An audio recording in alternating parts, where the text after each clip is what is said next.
glide slope unusable. Air traffic controller Kurt Mayo reminds the crew that the airport's glide slope equipment is out of service. It would normally help them find the runway, but since it's under repair, it isn't sending out any signals. Then, with the crew in the middle of their landing sequence, something unexpected happens. The glide slope on their plane seems to come to life. Is the glide slope working? The glide slope, yeah? Yes. Yes, it's working. Why is it working? It's a confusing moment. Unsure what's happening, the crew continue to prepare for their landing. 60 check. Gear down. Check. Approaching 1400. Since today's glide slope condition is not good, we need to maintain 1440. Please set it. Set. At 40 minutes after 1 in the morning, Guam controller Kurt Mayo once again makes contact with the crew. Korean Air 801, contacting Ganya Tower 118.1. He passes the plane onto the airport tower and says goodbye in Korean. Ganya Igaseo. 수고하십시오. 118.1. It's the last time he'll ever talk to the crew of the jetliner. The guy working here probably was a GI in Korea before. Ganya Tower, Korean Air 801 to intercept the localizer 6 left. Korean Air 801 Heavy, Ganya Tower. Runway 6 cleared to land. Korean 801.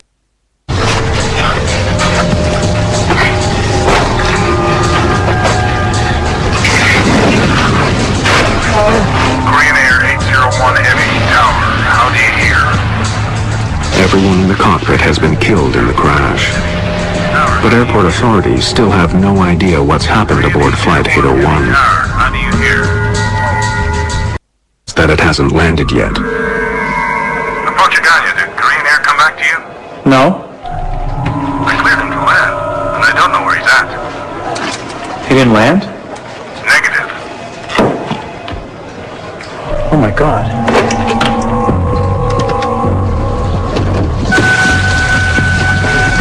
Within minutes, Guam Fire Chief Chuck Sanchez is en route. I was thinking, my God, 747, where's it at? Is it on island? Is it on sea? What is the plan here?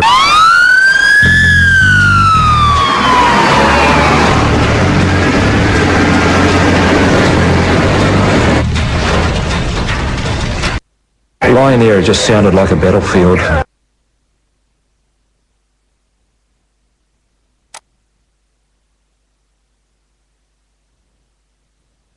Jet onto the local tower controllers. Now he learns it hasn't landed yet. Fire Chief Chuck Sanchez.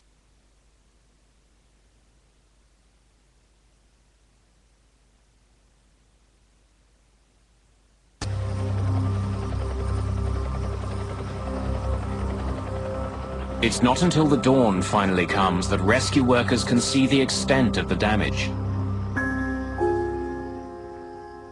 The plane has spilled down the mountain and broken into several large pieces.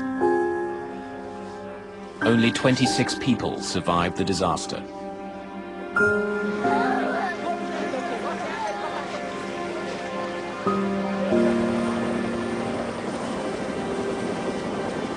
Friends and family are desperate for any news.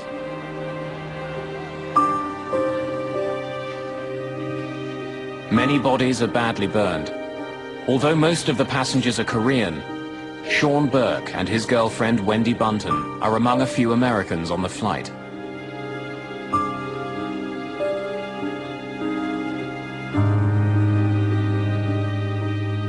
Thousands of kilometers away, news of the crash reaches Sean's parents.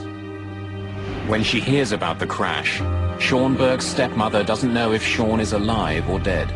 He could have been burned in the crash. He could be unconscious in a local hospital there, and we just wanted to go over and bring him back. So, I mean, because that kept going through our minds that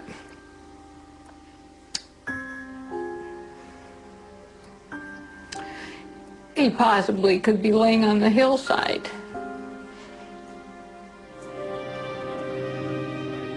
Since Guam is an American territory, the responsibility for investigating the crash falls to the National Transportation Safety Board. Greg Fife is the lead investigator. When he arrives on the site, he has to contend with more than just the carnage of the plane crash. Including the landing chart the crew was using as it approached Guam Airport.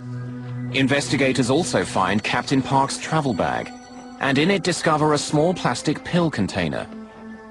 Captain Park had been prescribed a variety of drugs.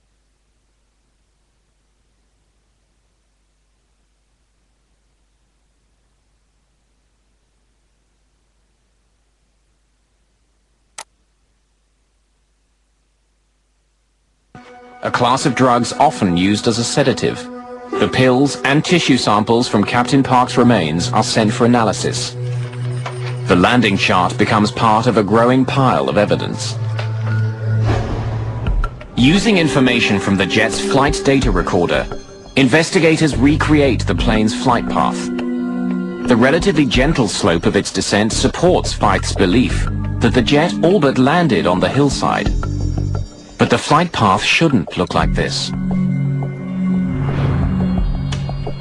Korean Air 801 cleared for ILS runway 6 left approach. Glide slope unusable.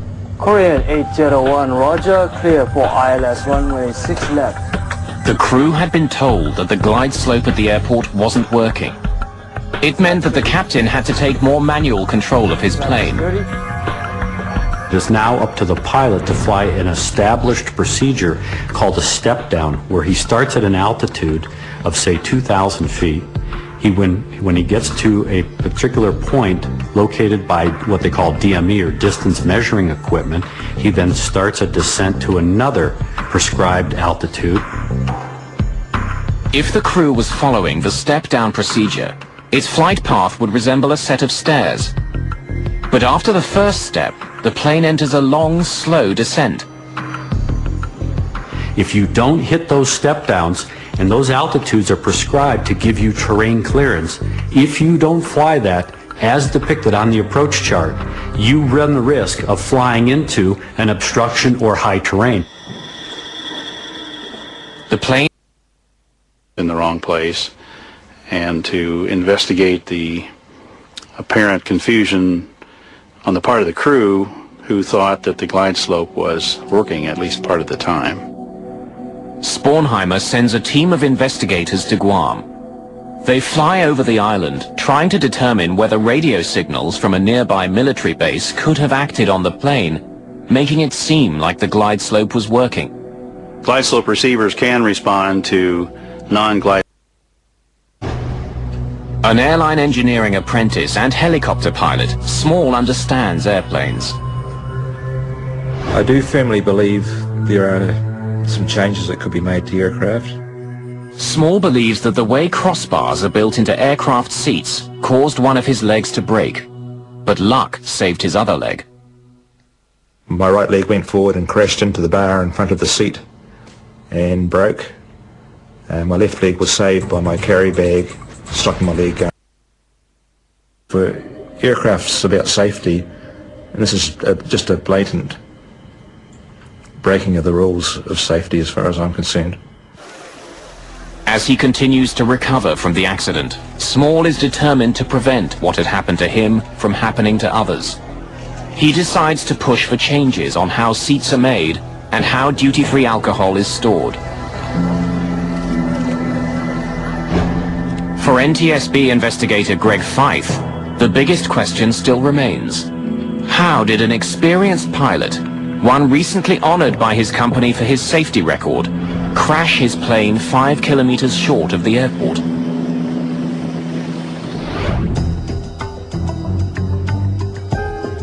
As the investigation continues, he discovers that the landing chart the crew was using was more than 6 months old and out of date. It's an indication that the crew could have been better prepared for the landing.